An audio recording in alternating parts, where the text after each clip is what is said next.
자, 이번에는 2016년 4회, 16년에 시행된 세 번째 시험 해설이 되겠습니다. 사회시험은 주로 여름철에 7월달 중순경에 보통 시행이 됩니다. 1번 문제 보겠습니다. 유류 연소하는 버너에서 기름의 예열 온도가 너무나 뜨겁습니다. 높은 경우에 어떤 현상이 생길까요? 너무나 뜨거우면은 배관 도중에 기름이 끓어요. 끓으면 배관 상부에 이렇게 기름병관 상부에 기름 증기가 발생합니다. 아울러서 기름 여러 가지 성분, 탄소, 수소 등등등으로 구성이 되어 있는데 이런 성분이 열 분해가 일어납니다. 열 분해가 일어나서 하층에 밑에 쪽에 무거운 성분만 주로 깔아앉게 되는데요. 이게 탄소 성분이 주로 깔아앉게 되고요. 그래서 버너 노즐로 분사하게 되면은 이 증기가 나가서 분사될 때 기름 나갔다가 증기 나갔다, 기름 나갔다, 증기 나갔다 그러면 부다다다다다다 이런 식으로 분무 상태가 좀 불량하게 되고요. 아울러서 밑에 분리가 된, 즉 성분이 분해가 된 이 탄소 성분만 집중적으로 끈적끈적이 달라붙어서 탄화물이 축적이 되는 그러한 현상이 일어납니다. 자, 그래서 버너 화구에 탄화물이 축적이 된다. 이것이 답이 되겠죠. 2번 문제입니다. 대형 보일러의 경우에 송풍기가 작동하지 않습니다. 송풍기가 작동이 안 되면은 어떻게 돼요? 환기가 안 되겠죠.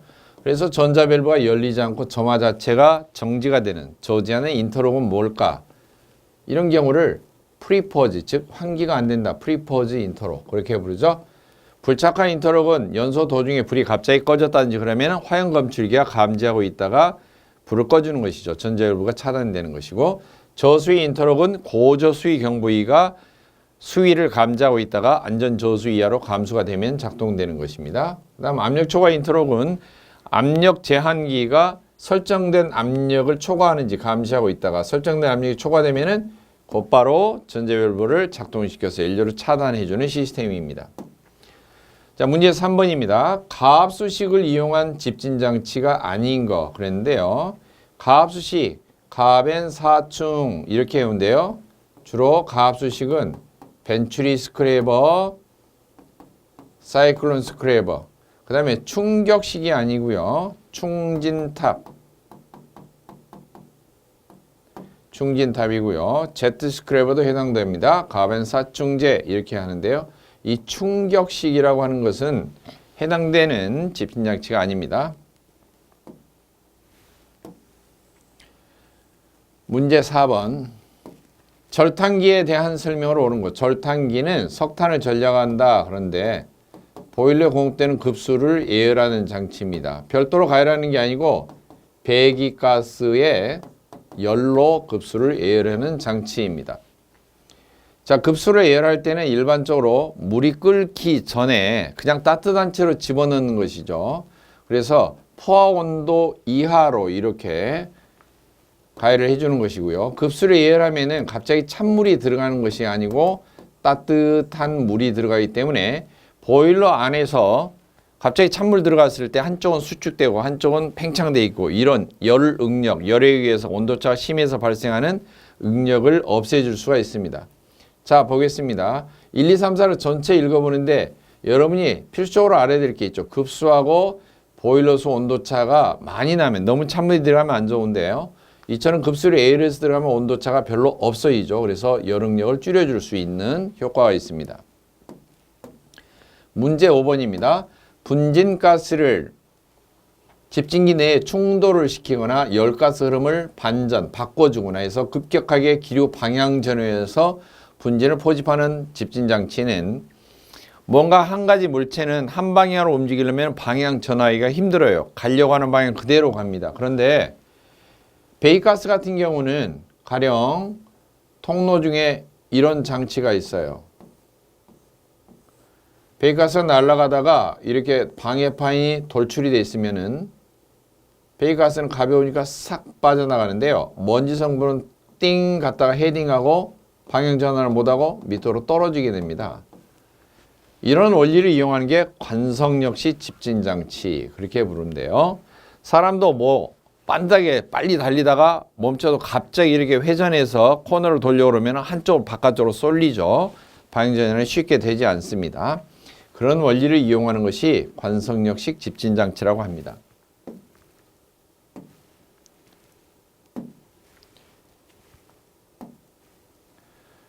6번 문제입니다.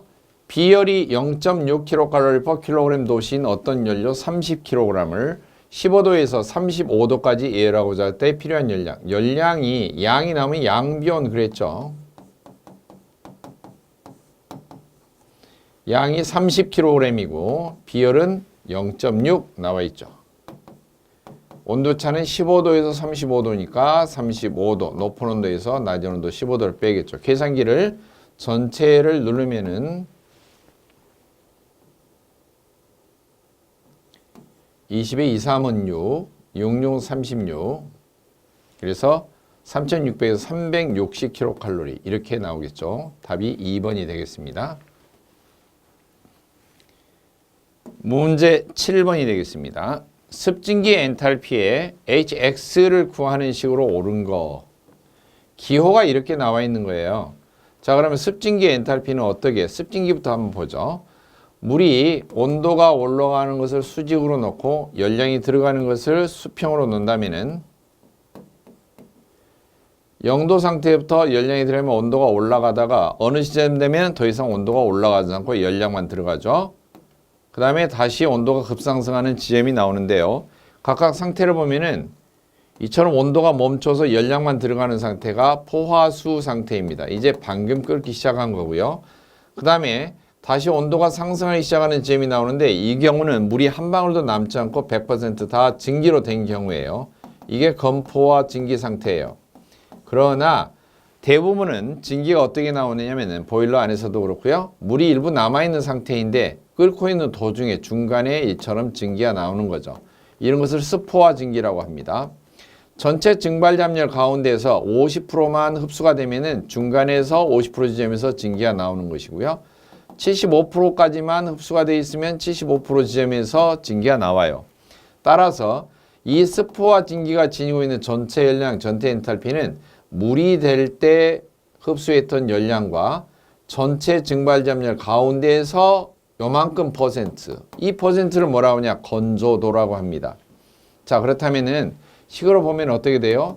습포화 증기 엔탈피, 습n은 포화수 엔탈피, 포수 n 플러스 증발 담열 전체 가운데서 건조도 퍼센트만큼 추가적으로 얻은 것이죠. 기호로 바꾸면 습진기 엔탈피 Hx, 그 다음에 포화수 엔탈피가 뭘로 나와 있어요? H 그렇게 나와 있죠. 그 다음 증발 담열 X, 증발 담열 R, 건조도 X니까 R과 X가 곱해진 거죠. 답은 3번이 되겠습니다.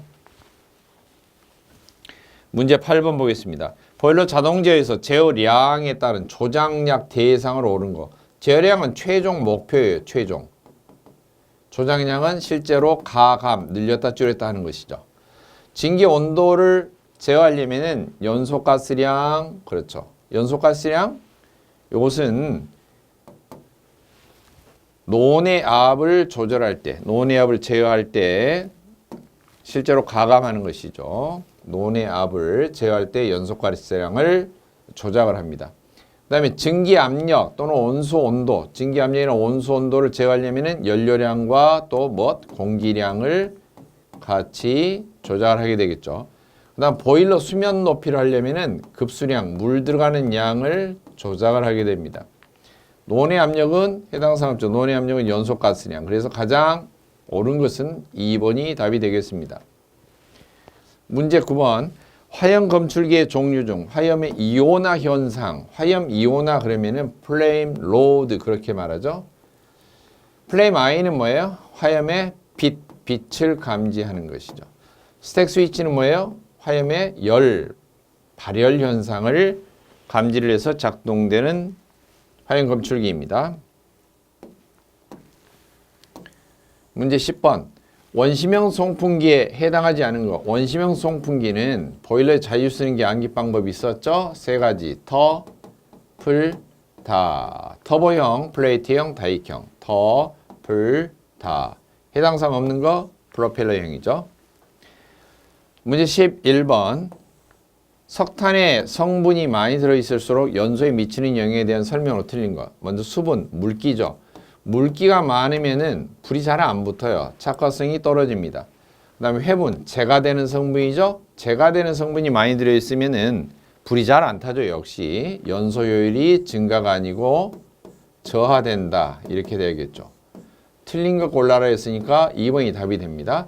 그 다음에 석탄의 주성분이 고정탄소가 많을수록 오랫동안 타고 열량이 증가합니다. 그리고 휘발유는 고정탄소 흉내를 내지만 불을 붙이면 석탄이 초기에 불꽃만 조금 나오고 시커먼 연기가 나오면서 그냥 휘리 날아가 버린 성분을 휘발분이라고 그러는데 검은 매연이 발생하기가 쉽습니다. 틀린 설명 2번이 되겠습니다. 문제 12번. 보일러 수위의 검출 방식에서 수위제에서 검출 방식에 해당되지 않는 것, 즉 수면을 어떻게 검출하느냐 네 가지가 있었죠. 전극식, 열팽창식, 차압식, 또 하나 빠진 거 뭐죠? 플로트식. 해당사항 없는 거 1번 유속식은 없는 장치가 되겠습니다. 13번 보일러 열 손실 중에서 가장 큰 것. 보일러 손실열은 1번으로 가장 배기가스 손실열이 가장 크고요. 이것 이외에 불완전 연소, 아예 안 탄 거 미연소, 그 다음에 연소실 벽으로 빠져나가는 노벽 방산 열손실 이런 것 등등이 차지하고 있습니다. 보일러 손실열 중에 가장 많은 손실이 이루어지는 것은 배기가스 손실열이다. 그렇게 보시면 되고요. 그 다음 반대로 손실열이 아니고 이별 중에서는 공급열 중에서는 가장 큰 범위를 차지하는 게 뭐냐? 연료를 연소할 때 발생하는 열이에요. 연료 연소열 그렇게 말할 수가 있습니다. 14번 문제. 증기의 압력 에너지를 이용해서 피스톤을 작동시켜서 행하는 펌프. 피스톤 방식이 있죠. 워싱턴 펌프, 웨어 펌프 이렇게 말할 수 있는데 답이 1번이죠. 자, 15번. 다음 중 보일러스 분출의 목적이 아닌 것. 분출은 밑바닥에서 농축수를 배출해 주는 걸 말하죠. 더러운 물 빼주는 거죠. 물론 농축수가 없는데도 분출해 줄 때가 있죠. 언제? 고수위일 때. 너무나 지나치게 물이 많을 때. 자, 목적이 아닌 거 보겠습니다. 보일러수의 농축을 방지한다. 맞는 말이죠. 그 다음 프라이밍 포밍을 방지한다. 더러운 물을 빼기 때문에 프라이밍 포밍이 일어나지 않겠죠. 세 번째, 농축이 되어 있는 물이 가득 차 있으면은 보일러수가 순환이 되지 않죠. 팥죽이 불을 떼더라도 잘 뒤집어지지 않는 것처럼 보일러 물이 농축이 되어 있으면 순환이 잘 되지를 않아요. 그러면 한 점만 과열하기가 쉽겠죠. 따라서 이렇게 농축된 물들을 빼주는 것은 이런 부수적인 효과가 생깁니다. 4번 포화증기를 과열증기로 증기 온도를 상승시켜준다. 과열증기로 만들어주는 이런 장치가 있죠. 무슨 장치죠? 따로 과열기라고 폐열회수 장치 연도 중에 설치하는 장치가 있죠. 이건 분출하고 전혀 관계가 없습니다. 16번 문제 되겠습니다. 화형 검출기에서 검출되어서 프로텍터 릴레이로 전달된 신호는 버너 및 어떤 장치로 다시 전달되는가 그랬는데요. 화형 검출기에서 이게 지금 온수 보일러 이야기인데 증기 보일러가 아니고 프로텍터 릴레이는 버너를 주로 정지하는 주 연소 제어하는 장치인데요. 이게 화형 검출기에서 일단 신호가 검출이 됩니다. 불이 감지가 안 됐어요. 그러면은 버너 메탈링 펌프, 송풍기 등과 연결되어 있는 버너를 정지하고 아울러서 연료를 차단해야 됩니다. 그래서 연료 차단 밸브, 즉 전자 밸브에 연결이 되어 있다. 이렇게 생각하시면 됩니다. 17번 기체 연료 특징으로 틀린 거. 도시가스 쓰는 가스 연료죠. 1번 연소 조절 및 점화나 소화가 용이하다. 2번 시설비가 적게 들며. 이거 틀린 말이죠.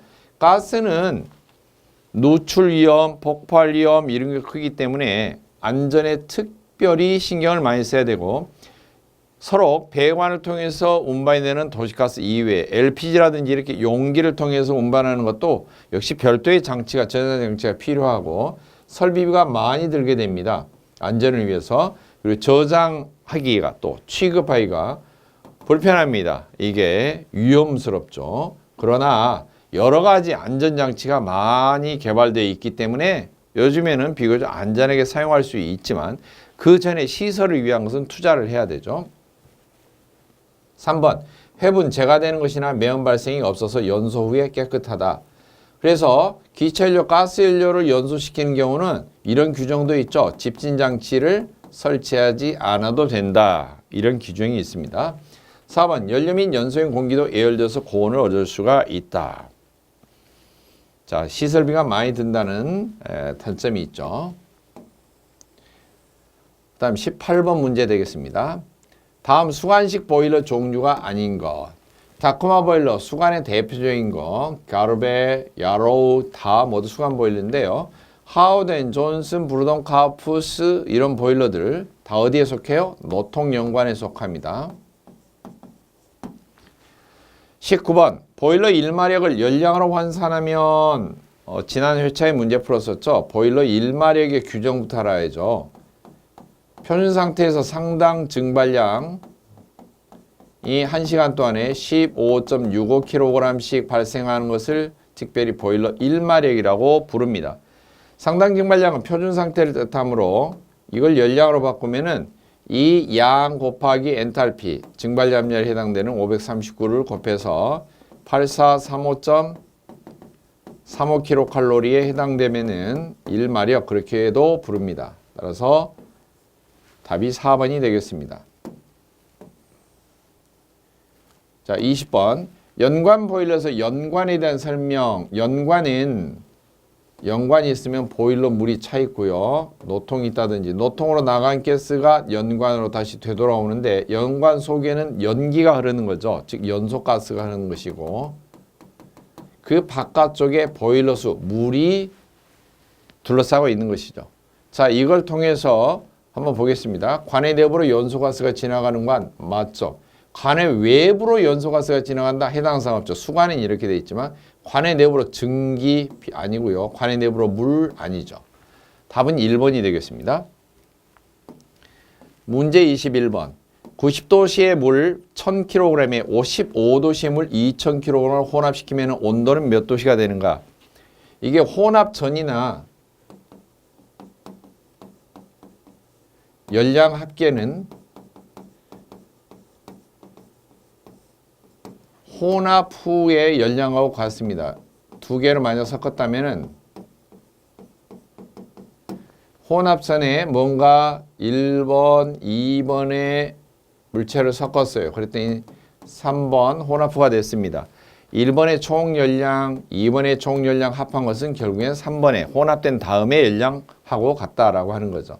자, 따라서 90도짜리 물 1000kg에 15도짜리 물 2000kg 하면 어떻게 되냐면은 양비온 하면 이걸 첫 번째, 이걸 두 번째로 보겠습니다. 첫 번째 1000kg 곱하기 비열 1 곱하기 온도 90도 더하기 2000kg 곱하기 비열 1 곱하기 15도는 혼합부는 어떻게 돼요? 양비온이 양이 1000에 2000kg 합한 거죠.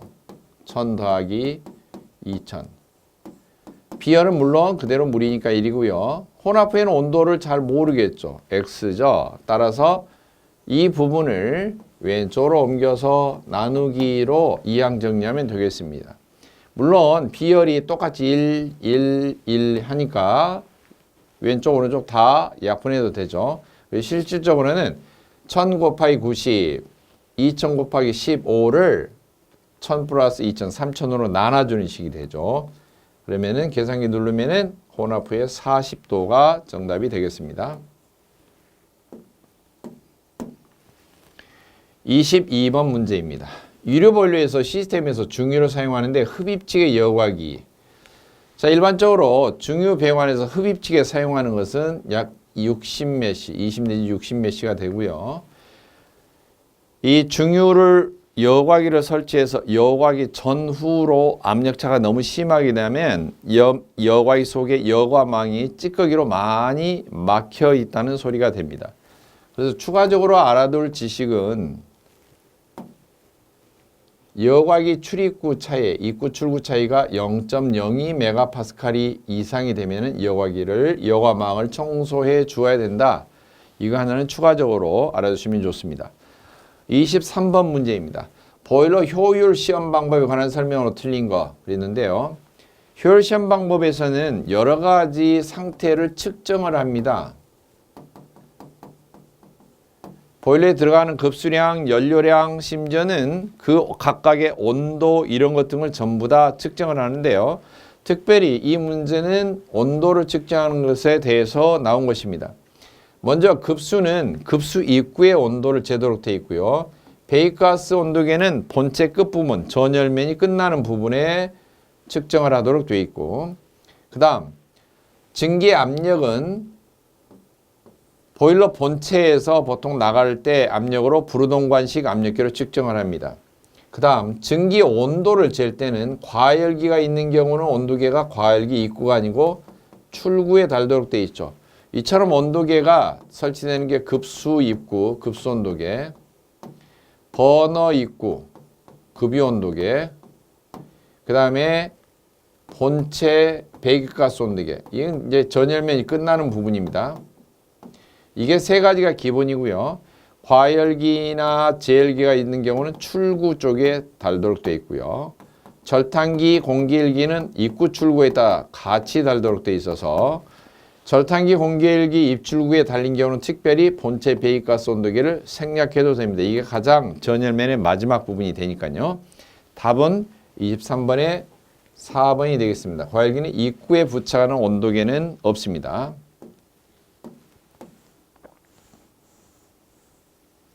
24번 비교적 많은 동력이 필요하지만 강한 통풍력을 얻을 수가 있다. 대형 보일러나 고성능 보일러를 널리 사용하고 있다. 이 동력이 필요하다고 그랬으니까 통풍하는데 송풍기가 들어갔다는 소리고요.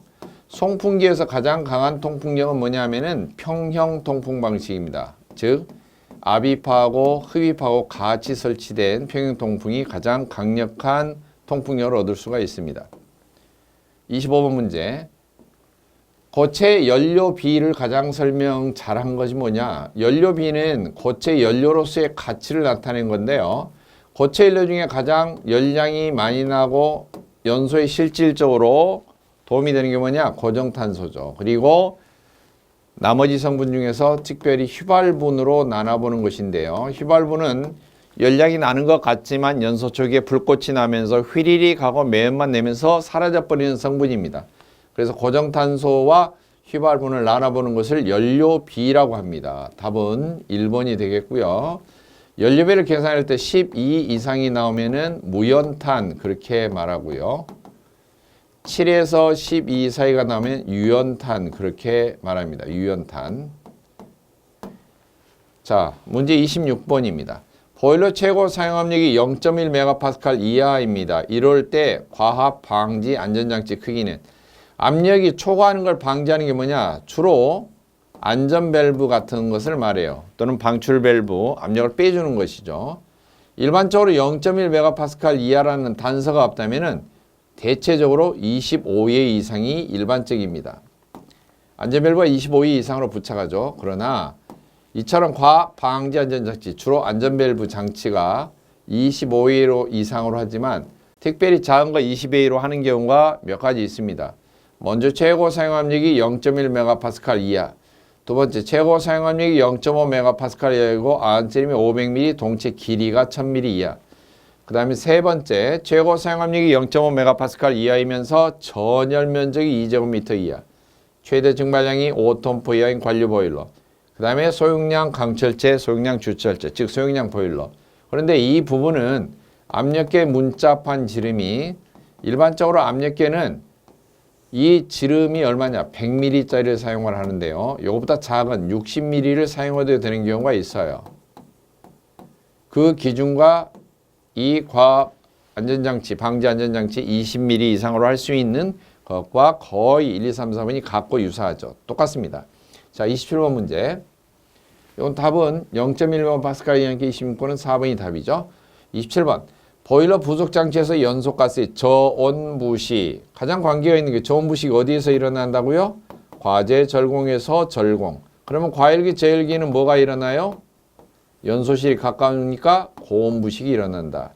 절탄기, 공기열기는 연소실에서 멀리 떨어진 채로 부식이 일어나는데 이게 무슨 저온부식이 일어난다. 따라서 과제 절공 가운데서 절탄기 없으니까 공기 열기가 답이 되겠죠.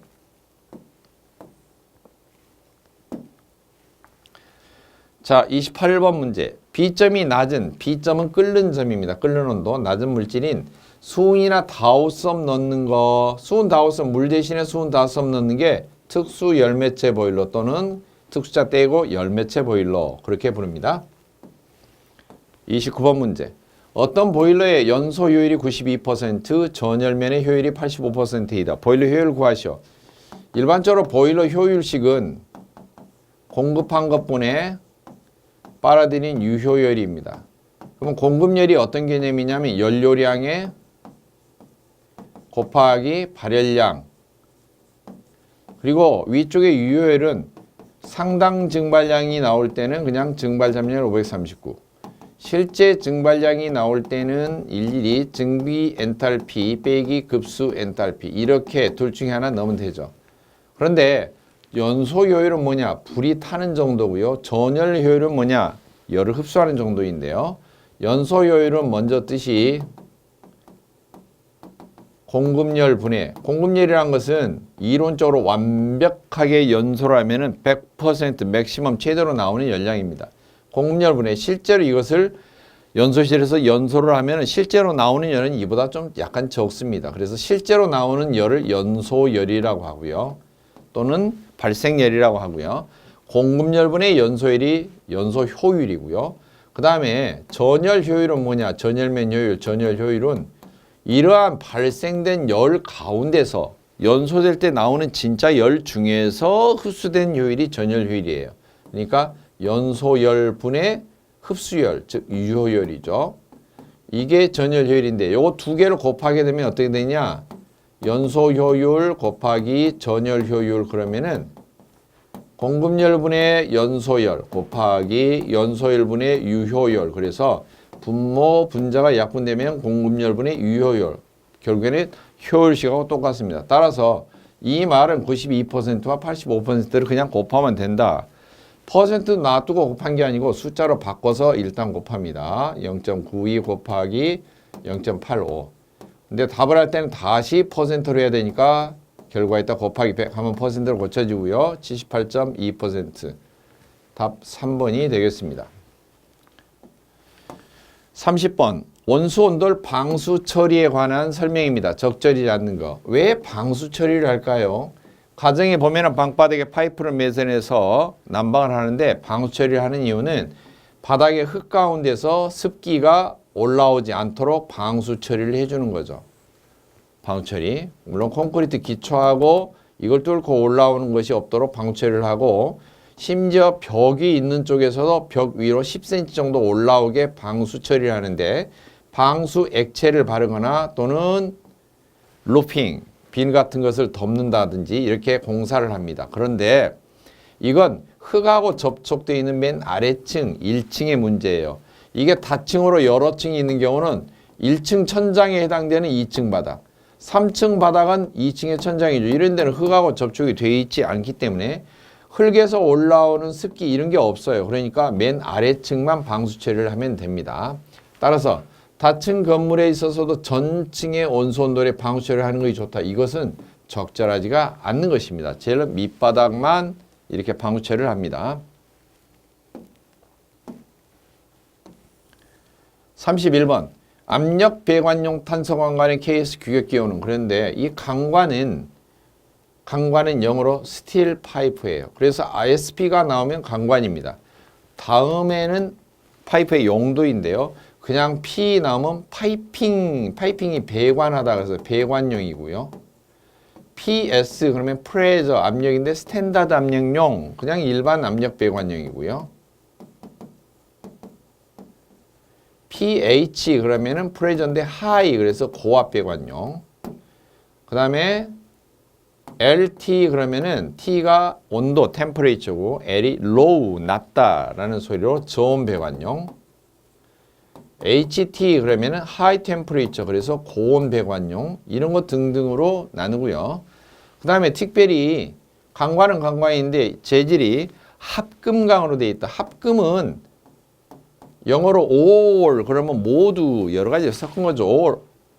오이, 올 오이 이게 합금이란 뜻인데요. A자로 붙어서 SPA 그러면은 합금강 그렇게 부릅니다. 여기서 압력 배관용이니까 프레저 스탠다드 1번이 답이 되겠죠. 2번은 LT니까 저온이고요. 3번 SPP가 붙어 있으니까 배관용. 4번에 PH 붙어 있으면 프레저 하이 고압 배관용 이렇게 되겠죠. 32번 중력 순환식 온수난방 설명으로 틀린 거 골라라는 거죠. 온수가 온도차가 생기면은 밀도차가 생긴다 그랬어요. 뜨거운 물은 부피만 늘어나고 티밥처럼 가벼워진다. 식은 물은 부피가 축소되고 무거워진다. 그 차이에 의해서 온수가 순환되는 것이고요. 소규모 주택에만 사용되고 그 다음에 자연순환이니까 아무래도 환경이 커야겠죠. 굵은 관이 돼야지 잘 통과를 합니다. 작게 이건 해당이었고요.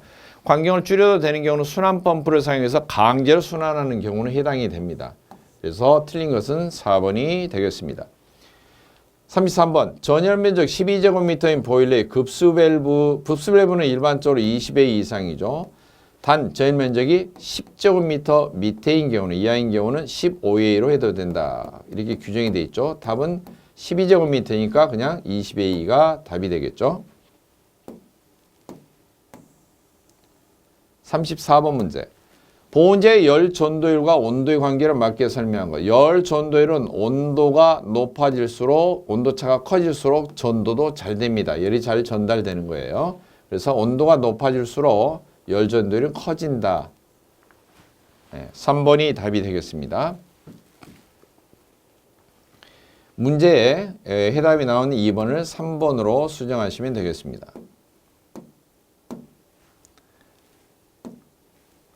35번 글랜드 패킹 종류에 해당하지 않는 것. 글랜드 패킹은 밸브 회전이라든지 축 같은데 이런데 회전 부위에 기미를 유지하기 위해서 끼워 넣는 것을 글랜드 패킹이라고 하고요.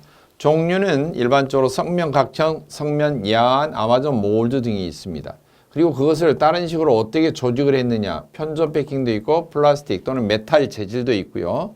성면 재질로 된 성면 각형, 성면 야한도 있는데 액상압석 수지라는 것은 액체 상태를 말해요.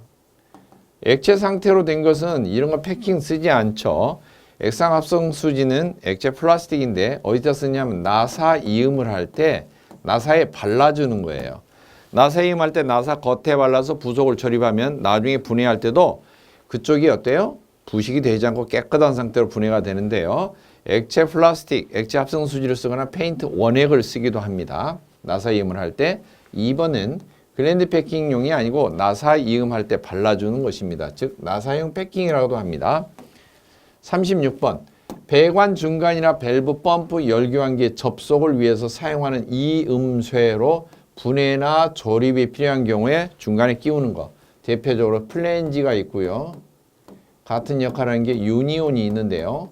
현장에서는 유니온은 25A 밑에, 플랜지는 25A 이상일 때 되도록이면 플랜지로 연결을 하라. 대체적으로 이렇게 사용이 되고 있습니다. 37번 급수 중 불순물에 의한 장애나 처리 방법에 대한 설명 틀린 거 그랬어요. 1번 현탁질 고형물은 녹는다 안 녹는다? 네, 녹지 않는다. 이런 경우는 가라앉히거나 여과 필터로 고르거나 백반을 넣어서 덩어리지게 해서 가라앉히는 거 일부러 그런 것을 응집이라고 합니다. 그 다음 경도 성분은 이온 교환으로 변화시킨다고 하는데 경도 성분이 되는 것은 칼슘이나 마그네슘 이온을 말해요.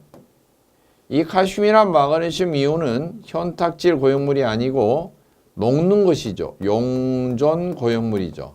물에 녹아있는 채로. 이런 것은 가라앉히고 필터로 고르고 안 돼요. 이 이온 자체를 분리를 시켜야 되는데 이온 교환법으로 이온 교환 필터를 통과시켜서 제거를 합니다.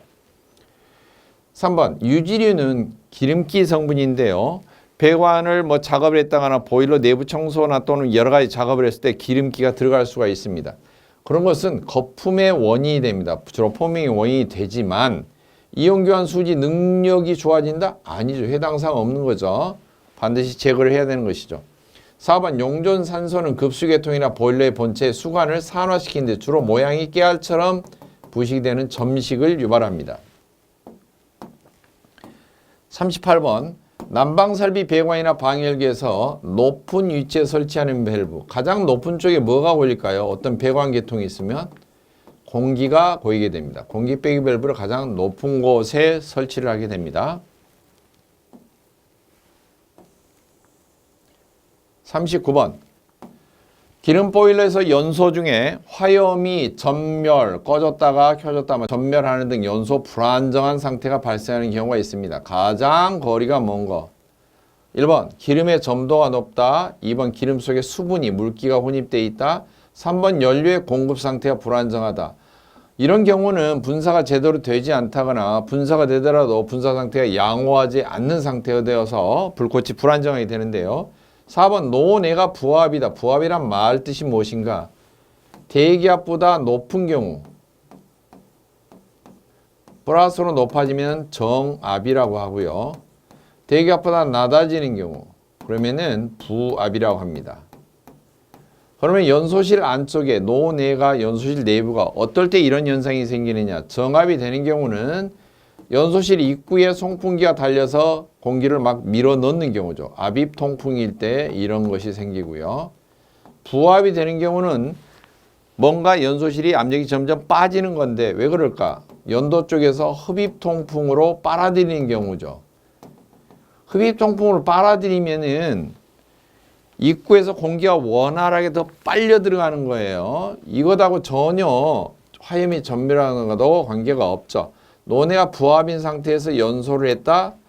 공기가 유입이 원활하게 되고 역화가 일어나지도 않고 안으로 잘 빨려 들어가는 현상이 일어나죠. 화염이 안정적이죠. 4번이 해당 사항이 없습니다. 40번 문제. 배관의 관 끝을 막고자 합니다. 사용하는 부품은 관 끝을 막을 때 플러그나 캡을 사용하죠. 배관 기호로는 배관에서 이렇게 삼각형을 붙이는 모양으로 공통으로 같이 씁니다. 플러그 캡. 일반적으로 플러그는 여러분들이 배관편 강의를 참조하시면 사진으로도 참조하세요.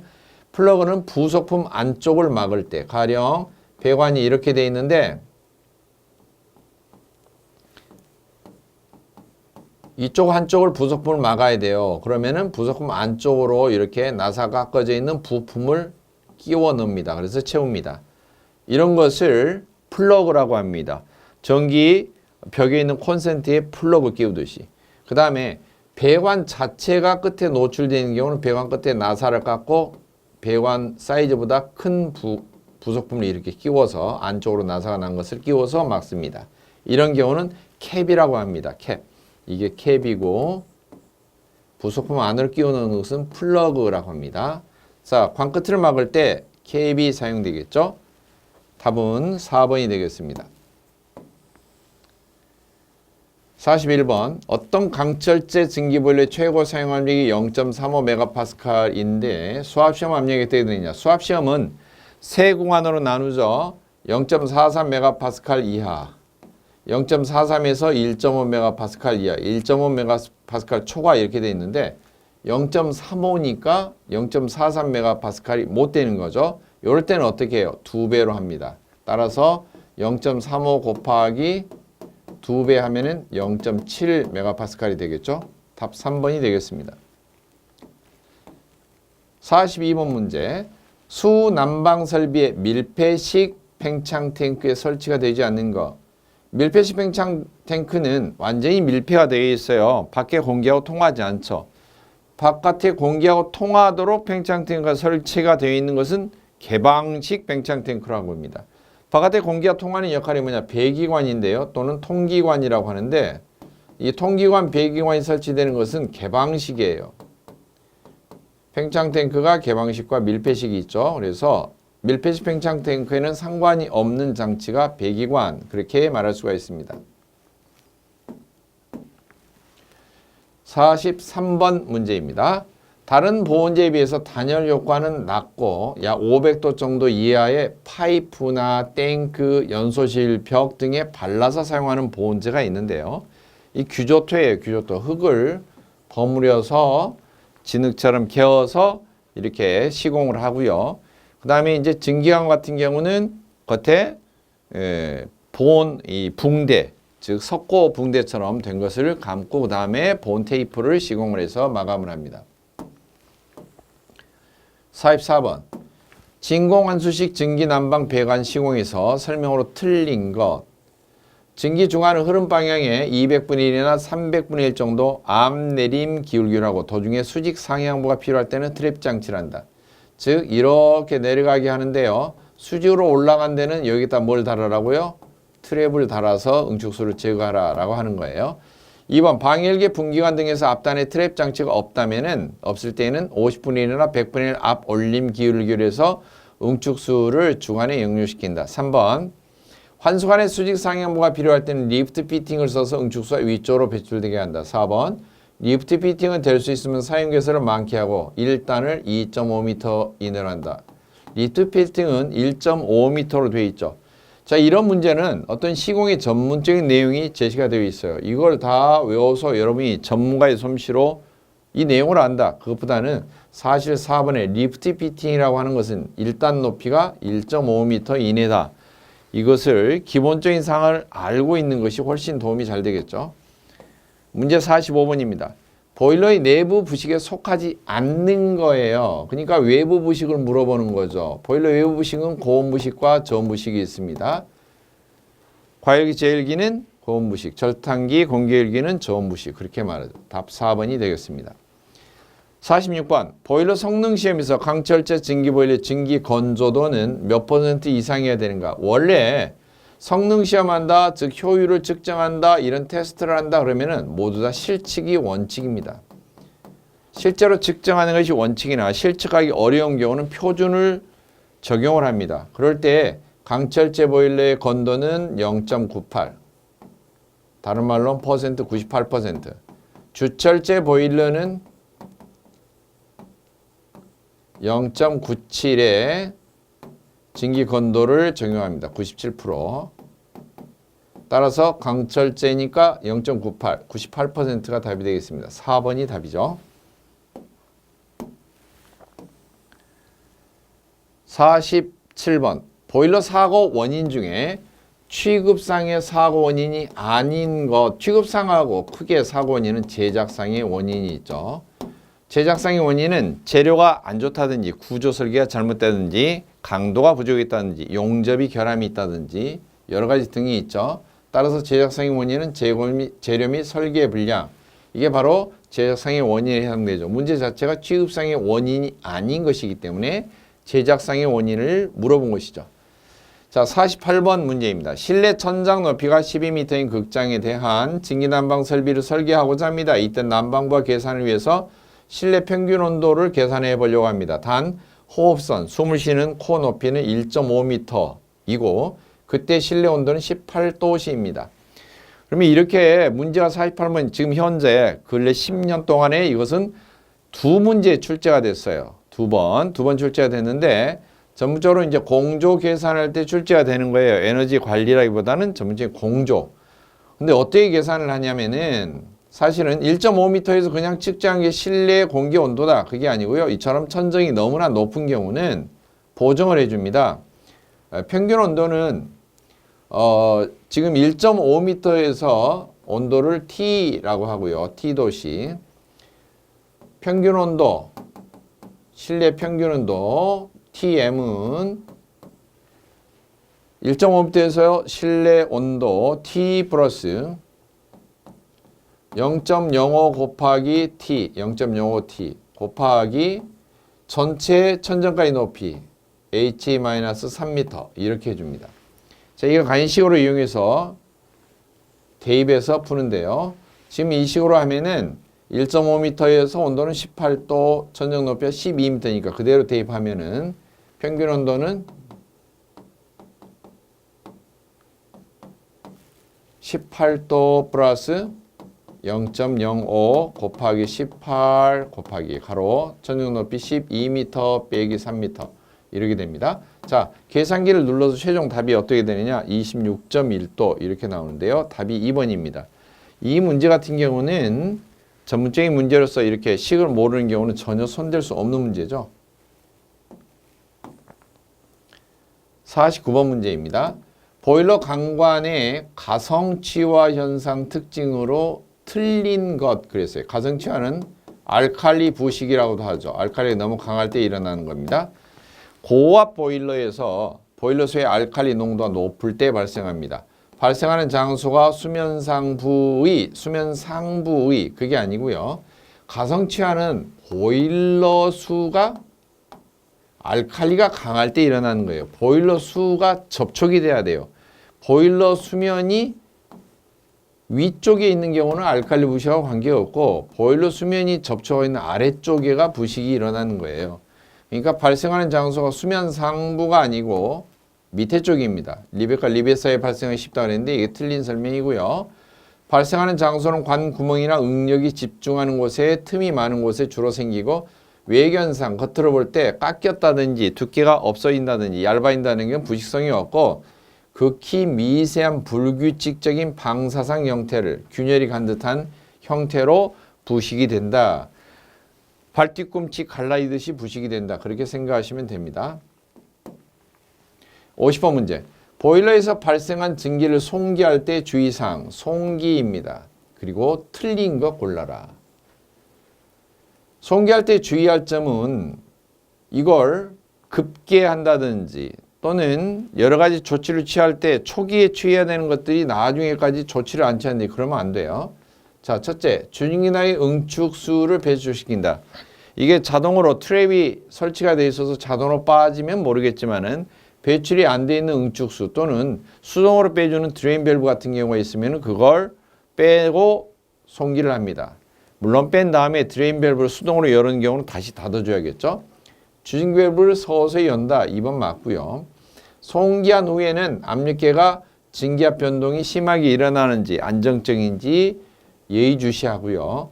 송기한 후에 밸브의 개폐 상태에 대한 이상 유무를 점검하고 나서 드레인 밸브를 열어놓는다가 아니고 닫아놓는다. 닫는다 이렇게 하죠. 드레인 밸브는 보통 증기 헤더라든지 중요한 장치 밑에 고여있는 것을 빼주기 위한 밸브인데 그걸 열어놓으면 장치를 통해서 전부 다 계속해서 증기 자체가 빠져나가겠죠. 그래서 4번은 틀린 표현이 되겠습니다. 51번 증기 트랩을 기계식, 온도 조절식, 연력학식 이렇게 크게 세 가지로 구분을 하고요. 기계식 같은 경우는 버킷 트랩, 바켓 트랩, 플로트 트랩 두 종류가 있고 온도 조절식은 벨로즈식 그리고 바이메탈식 이렇게 두 종류가 있고요. 연력학적 트랩은 디스크 트랩, 오리피스 트랩 이렇게 구분을 합니다. 자, 이 중에서 온도 조절식에 해당되는 것 열동식인데요. 열동식은 같은 말로 벨로즈식이라고 합니다. 벨로즈식 트랩을 열동식 트랩 이렇게 말하고 벨로즈식은 특별히 방열기에 주로 많이 사용합니다. 52번 문제. 보일러 전열면의 과열 방지 대책으로 틀린 거. 보일러 전열면이 왜 과열이 될까? 자, 첫째, 스케일입니다. 스케일이 끼면은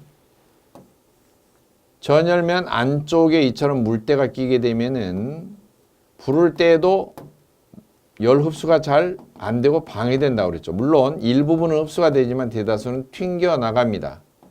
그러면은 조금씩 열이 흡수가 될 때쯤 되면은 밖에 쪽은 너무 뜨겁게 과열이 된 상태가 되죠. 그래서 스케일은 제거를 해야 됩니다. 두 번째, 다량의 불순물로 인해서 보일러수가 농축이 되지 않도록 한다.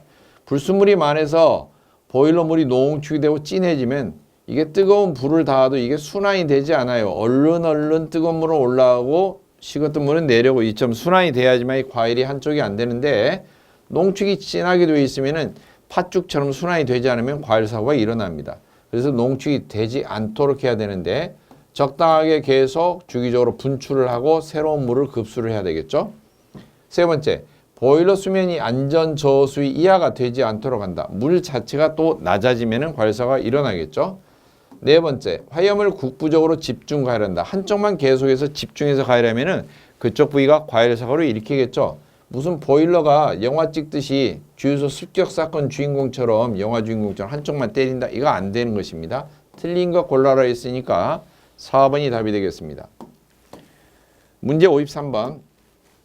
난방 부하가 2250kcal인 경우 온수 방열기의 방열기 면적은 그랬는데요. 난방 부하 구하는 식에서 간단하게 구하는 게 방열기 이용하는 것이 면, 전, 온, 면적, 전달률, 온도차 중에서 방열기에 적용하면 방열기 면적 곱하기 방열기 전달률, 그것을 방열 계수라고 합니다. 곱하기 온도차가 방열기 온도차, 방열기하고 실내 온도차를 말한대요. 이 뒤쪽에 두 개를 미리 곱한 것을 방열량이라고 특별히 부릅니다. 이 방열량은 표준으로 정해진 게 있는데요. 온수 방열량, 온수 방열기를 쓰는 경우는 450kcal를 뿜어내도록 되어 있고 단위는 밑에 제곱미터, 표면적 1제곱미터당 1시간 동안에 450kcal씩 뿜어내고 증기 사용하는 방열기는 650kcal씩 뿜어냅니다. 자, 그래서 방열기의 면적 구하라 그러면은 방열기의 수, 방열기 온도차가 없다면 그냥 방열량 곱해진 것을 왼쪽으로 옮겨서 나누기 이항 정리하면 되겠죠. 따라서 난방부하 나누기 방열량 하면 되는데 방열량이 문제 조건에도 역시 없으니까 표준 적용해서 450 또는 650. 어쩔 때 450? 온수 방열기. 문제 조건에 온수가 나와 있네요. 그러니까 2250 나누기 방열량 온수 방열기 450. 이 계산기를 이용해서 누르면 얼마 나오겠어요? 4, 5, 20, 얼른해서 5, 25, 5제곱미터. 이렇게 나오겠죠? 자, 54번 문제입니다. 증기 난방에서 환수관의 수평 배관에 관경이 가늘어지는 경우 편심 리듀셔를 사용하는 이유로 적합한 거. 지금 그림상에 이게 편심 리듀셔인데요. 관이 굵은 관, 가는 관 연결되어 있을 때 아래쪽 면이 일치하게 되면은 중심선으로 봤을 때 위쪽에서 이렇게 아래쪽으로 흐르는 하얀 굽의 효과가 나오고요. 그 다음에 편심 리듀셔의 위쪽이 일치가 되면은 이 위쪽 면이 일치가 되면 중심선으로 봤을 때 이렇게 위로 흘러가는 효과가 나옵니다. 상향 굽의 효과가 나오죠. 이럴 때는 응축수의 체류를 방지하기 위해서 구배를 주기 위해서, 구배 효과를 주기 위해서 이런 편심 리듀셔를 사용합니다. 지금까지 54번까지 문제를, 기술적인 문제를 풀었고요. 55번부터 60번까지 문제는 역시 에너지용 합리화 법규에 관련된 문제로서 각 해마다 기출 또는 단원별로 정의된 문제를 반복적으로 운전면허 교통법규 암기하듯이 문제와 답을 통째로 여러분이 눈으로 익혀서 그대로 외우시면은 문제 자체가 거의 바뀌지 않고 지문도 형태가 바뀌지 않고 출제가 되는 경우가 대부분입니다. 법규와 관련된 문제이기 때문에 이 부분은 단원별 문제를 통해서 충분히 학습하시고 암기하시기 바랍니다. 대단히 수고 많으셨습니다.